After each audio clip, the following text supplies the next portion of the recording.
Soy Alejandra Dávila, soy profesora investigadora del postdoctorado CONACYT del Colegio Mexiquense.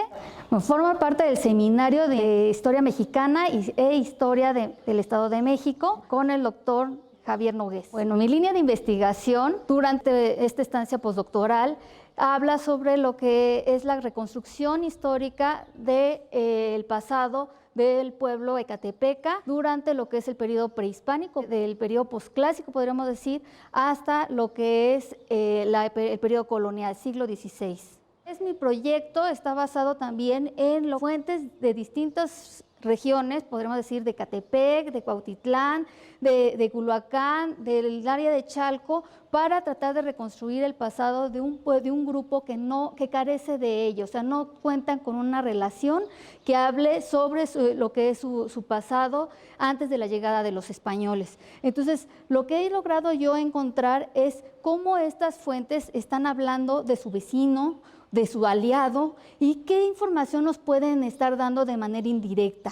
Por ejemplo, lo que son los vecinos nos hablan de Ecatepec a través de lo que son sus linderos, sus problemas con este sitio, de demandar lo que son sus derechos a tierras. Ya para la época colonial nosotros sabemos que las fuentes con las que contamos son exactamente elaboradas ya después de la colonia, ¿no? Después de la conquista. Entonces estas fuentes lo que nos van a estar brindando también una intencionalidad de los autores para hablarnos de su derecho. Entonces, al ser de manera indirecta, el discurso no va a girar sobre Ecatepec, sino sobre lo que son sus altepes. Si es Cuautitlán, pues van a hablar de Cuautitlán en relación a su vecino, ¿no? Que es Ecatepec. Si es Texcoco, pues nos van a mencionar qué relación tenían con Ecatepec, ¿no? Y de qué manera ellos pueden estarnos a lo mejor aminorando lo que es la importancia de Ecatepec o también ensalzando a esta historia, ¿no? Entonces, lo que podemos darnos cuenta es que también está muy a flor de piel lo que es esa intencionalidad de estos autores, ¿no?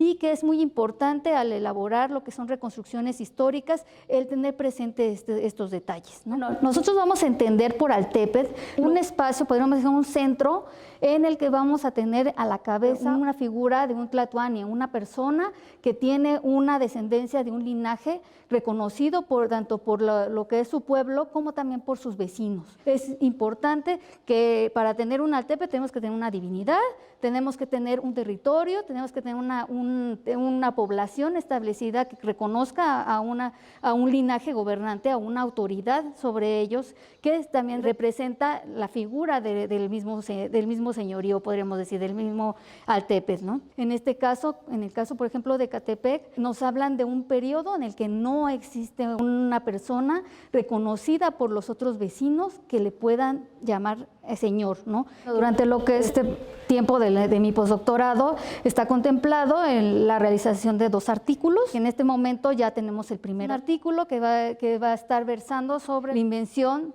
de Ecatepec a través de 2 voces del Estado de México. Va a tratar sobre lo que es el estudio de 3 fuentes del Estado de México. Una es los Anales de Cuautitlán y las 2 siguientes son 2 obras de Fernando de Alba Iztlizóchitl. Yo me basé en la idea en la premisa de que a través de otras fuentes de manera indirecta puedo saber de Ecatepec, ¿no? En este caso voy a basarme en lo que es su relación con los vecinos, ¿no? Está ya por días en salir. Mis artículos siempre van a tener mapas, me encantan hacer mapas para hacer más claro. Nuestro segundo artículo va a hablar sobre lo que son las fuentes que elaboraron los autores tenochcas. Estoy interesada en saber cómo es que ellos van a manejar un discurso sobre su sujeto, ¿no? Y de qué manera ellos también van a marcar y van a ofrecerle a Ecatepec una legitimidad dentro de lo que es el Valle de México, ¿no? De esta cuenca de México. Entonces, voy a estar trabajando con esta idea y también quiero saber, por ejemplo, si estas fuentes tenochcas nos están ofreciendo también una historia recreada, ¿no? Reconstruida, que nos están hablando del establecimiento de sus linajes, de sus familias gobernantes o relacionadas con la casa gobernante dentro de algunos pueblos, ¿no? Como avanzadas a lo mejor militares o podríamos decir como parte de los grupos que quieren mantener preponderancia en esta área, ¿no? Para tener influencias en áreas, ¿no?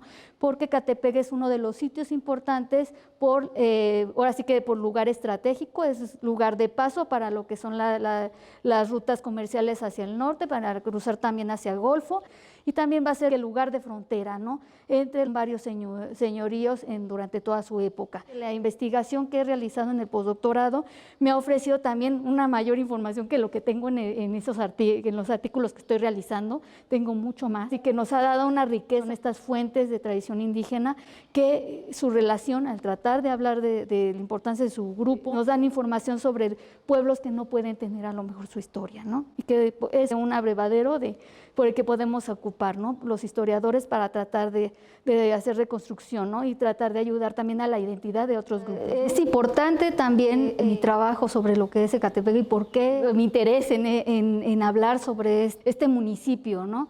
Si bien lo que es mi trabajo no abarca todo el municipio, sino lo que era dónde estaban establecidos los primeros, ahora sí que los asentamientos posclásicos, tenemos que contemplar que es uno de los municipios más grandes de lo que es el Estado de México, que tiene cierta problemática también social y política, que siento que todo esto también nos conlleva a la falta de identidad, ¿no?, y también de los grupos, ¿no?, y poder entender que estos grupos que están conformándolo no son solamente homogéneos, que esto es lo que nos hace falta, ¿no?, ver la pluralidad.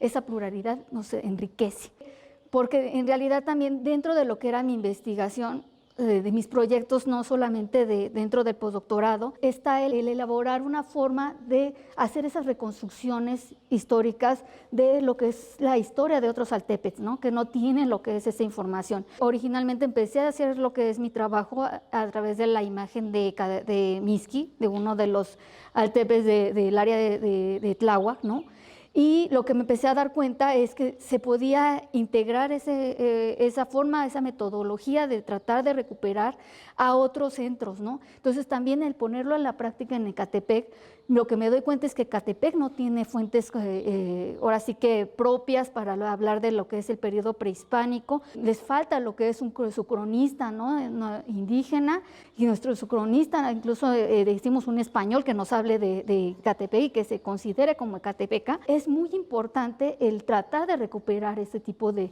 historias, ¿no?, que están regadas por lo que son todas estas crónicas novohispanas, que no solamente podemos que ver, por ejemplo, a religiosos o a lo mejor solamente fuentes de tradición indígena relacionadas con los autores indígenas, sino también hablar sobre lo que son estos conquistadores españoles, ¿no? Quiero agradecer también el CONACYT por la beca del postdoctorado, ¿no?, y por ofrecerme esta posibilidad de realizar mis investigaciones en lo que es el Colegio Mexiquense. También agradecer también al Colegio Mexiquense por ofrecernos un espacio para la comprensión, la investigación y la parte docente.